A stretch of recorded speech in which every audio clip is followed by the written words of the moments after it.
Bonjour bien-aimés dans le Seigneur. Je bénis le Seigneur Jésus-Christ qui nous a tous donné la force ce matin de commencer cette journée avec la méditation et la prière.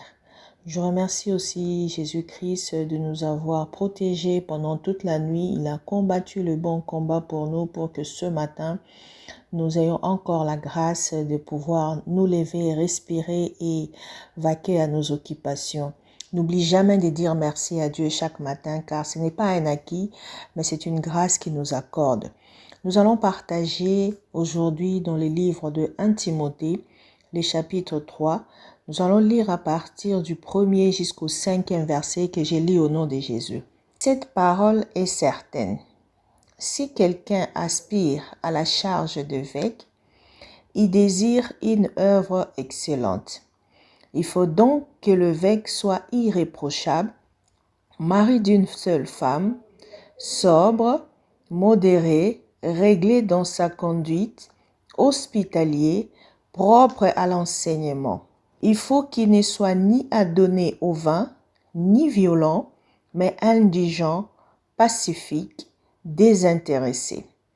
Il faut qu'il dirige bien sa propre maison et qu'il tienne ses enfants dans la soumission et dans une parfaite honnêteté. Car si quelqu'un ne sait pas diriger sa propre maison, comment prendra-t-il soin de l'Église de Dieu?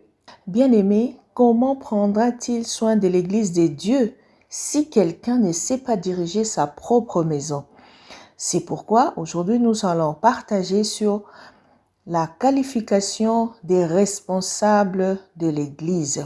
Quelles sont les choses qui doivent nous aider à responsabiliser les gens dans l'Église? Quels sont les critères?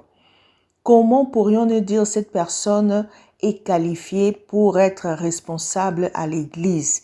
Ici, l'apôtre Paul a vu les abus de tout ce qui s'est passé comme maintenant. Il y a plusieurs abus à cause de ces choses qu'on néglige.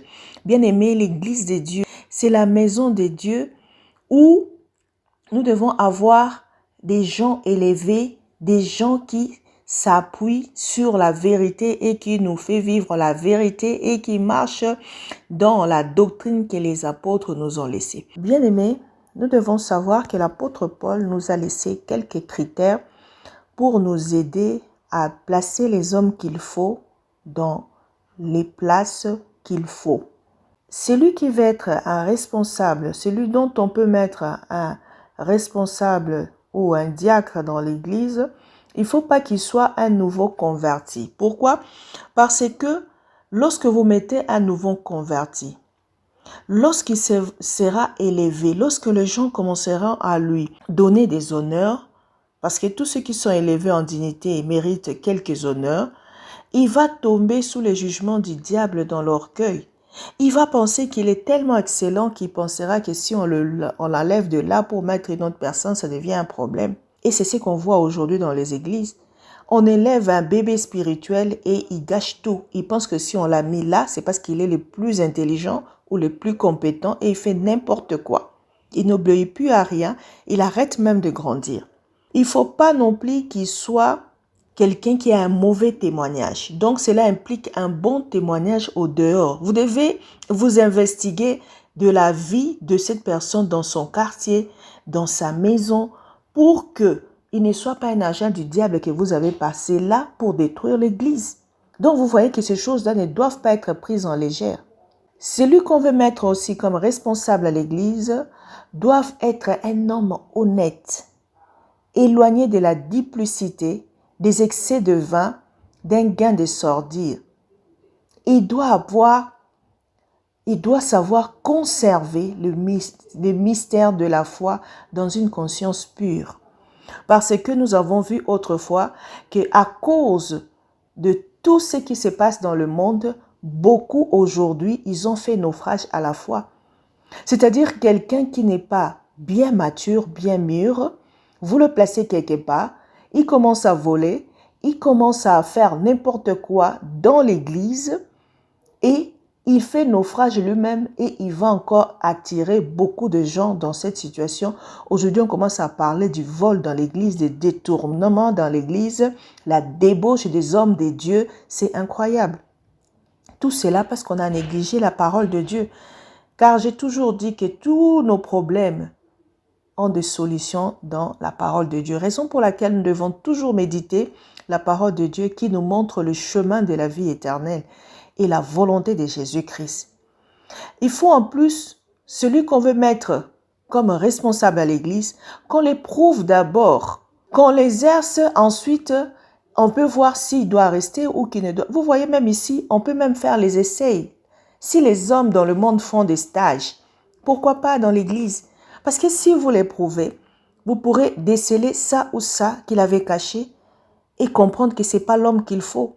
Parce que pendant cet exercice, vous pouvez continuer à prier pour lui et le Seigneur va le livrer certainement et vous allez savoir de qui, comment il est de quelle race. Et même si ce sont des femmes, parce qu'il y a aussi des femmes qui doivent servir dans l'église, il faut qu'ils soient des femmes honnêtes, sans médisantes, sobres, fidèles à toutes choses. Et que les hommes aient qu'une seule femme et que les femmes aussi aient un seul mari. Ils doivent être des personnes qui dirigent bien leur maison. Et vous avez le témoignage de ces personnes-là par rapport dans leur famille, dans tout ce qu'ils entreprennent, là où ils sont en train de travailler. Car ceux qui remplissent convenablement leur mission dans l'Église, ils accueillent toujours de rang honorable. Et Jésus-Christ lui-même, il leur assure une grande assurance dans leur foi. Et ce sont ces genres de personnes que Jésus-Christ peut un jour leur dire que, bon et fidèle serviteur, vous avez bien travaillé, qu'on peut vous offrir d'autres missions et que lorsqu'ils vont mourir, ils auront la vie éternelle. Il va leur ouvrir la porte. Donc vous voyez qu'on ne peut pas blaguer avec ça. Bien-aimés, nous tous qui sommes appelés au ministère, nous devons être des modèles. Nous devons être exemplaires. Nous ne devons pas marcher selon notre volonté.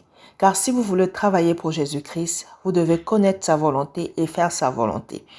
Si nos églises commencent à faire la volonté de Dieu, l'église sera sauvée.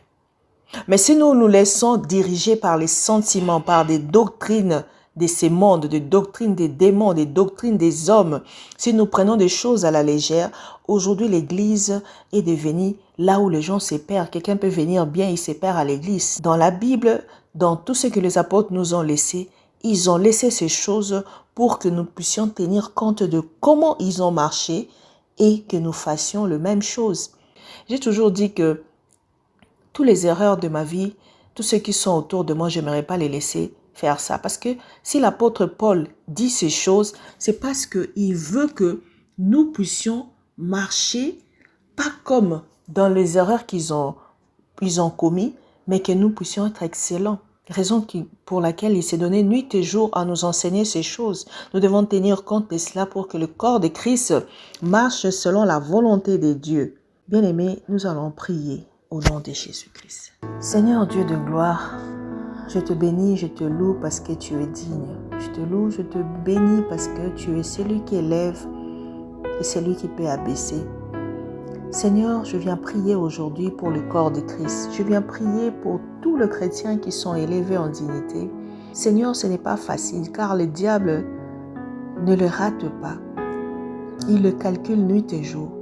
Il est toujours là à vouloir leur faire tomber dans l'orgueil, dans les déshonneurs, les éloigner de leur mission. C'est pourquoi il a envoyé beaucoup de ses acolytes, de ses soldats dans l'église. Aujourd'hui, le diable est dans l'église, Seigneur. Ne laisse pas tes enfants dans l'ignorance. Laisse que tous ceux qui sont appelés à servir dans l'église soient des gens éveillés. Des gens, Seigneur, oh Dieu, que tu te choisis toi-même. Seigneur, comme à l'autre fois, lorsque tu as choisi Étienne et les autres, oh Seigneur, laisse que, Seigneur, cela soit des mêmes dans nos assemblées. Les hommes de Dieu aient, Seigneur, des dispositifs que la Bible nous donne pour remettre qui que ce soit à la place qu'il faut. Nous voulons arrêter avec les sentiments. Nous voulons arrêter avec des préjugés ou des impressions. Parce que l'habit, comme les gens du monde le disent, ne fait pas le moine.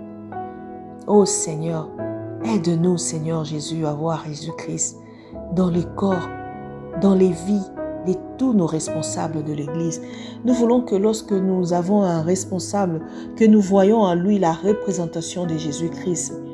Nous voyons en lui les ministères de la piété. Nous voyons en lui l'humilité. Nous voyons que dirige bien sa maison. Que toutes ces choses que l'apôtre Paul énumère, nous voulons voir dans ces personnes, qu'ils soient femmes ou hommes, afin qu'il n'y ait pas de complications ou de problèmes dans l'Église. Seigneur, nous sommes une assemblée des saints. Là où il y a le saint, nous devons avoir la paix. Nous ne devons pas parler des choses horribles, de la débauche, des détournements, des divisions. Seigneur, nous avons été à côté de la mission. Nous avons regardé les hommes au lieu de regarder à toi. Nous avons regardé les jugements des hommes au lieu d'avoir ton jugement à toi. N'impute à personne sa faute. Nous voulons tous rectifier notre façon de marcher. Nous voulons tous, Seigneur, oh Dieu, changer. Et même tous ceux qui ont été élevés et eux-mêmes ils savent qu'ils n'en sont pas dignes. Seigneur, s'ils m'écoutent, laisse que Seigneur qu'ils soient touchés et qu'ils renoncent. Car on ne peut pas blaguer dans la maison de Dieu, c'est sacré. Les enfants d'Élie ont été consumés parce qu'ils ont blagué dans la maison de Dieu. Oh Seigneur, je demande pardon pour toutes les fois où nous avons ignoré ces choses. Je demande pardon pour toutes les fois où les hommes de Dieu ont élevé des personnes indignes dans le but de satisfaire leur convoitise. Je demande pardon au corps de Christ, Seigneur. Laisse que tu puisses sanctifier ton Église. Laisse que tu puisses sanctifier tes enfants. Laisse que tu puisses changer, Seigneur, oh Dieu, le mœurs. Nous voulons vivre selon ta volonté et non pas selon les doctrines des démons ou des hommes. Nous ne voulons pas vivre la loi dans nos églises, mais nous voulons faire ta volonté. Nous voulons marcher dans la liberté. Nous voulons faire, Seigneur, oh Dieu, que nos églises soient des endroits où les gens viennent et sortent avec Jésus-Christ, non pas qu'ils sortent possédés ou désorientés. C'est pourquoi je prie pour tout le corps de Christ. Renforce le ministère. Donne à chacun, Seigneur, la possibilité de pouvoir vivre son ministère comme tu l'as envoyé, surtout ceux-là que tu as envoyés. Seigneur, manifeste ta gloire dans leur vie. Nous voulons vivre la différence entre ce que toi tu as élevé et ce que le monde a élevé. Oh Seigneur, le monde a élevé les prophètes des Baals, mais face à Élie, ils sont tous tombés.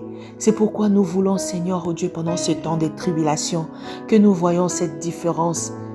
Laisse que tu puisses qualifier tes enfants. Laisse que tu puisses leur donner la sagesse et l'intelligence de Daniel pour marcher dans la gloire et dans l'élévation et que tout ce qu'ils accomplissent soit, Seigneur, oh Dieu, la représentation de ta personne. Je prie, Seigneur, oh Dieu, pour tous ceux qui sont tombés, relève-le. Car tu as dit 7 fois, mon serviteur tombera, 7 fois je le relèverai. J'ai prié pour tous ceux qui se sont laissés désorienter par les diables. Nous sommes au temps de la grâce. Seigneur, il n'est jamais tard pour qu'un enfant revienne à toi.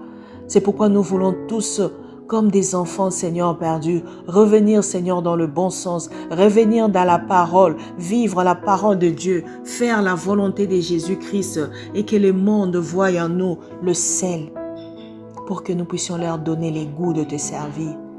Je bénis cette journée, je bénis tout ce que nous allons entreprendre et que tout soit pour la gloire de Dieu, au nom de Jésus-Christ. Amen.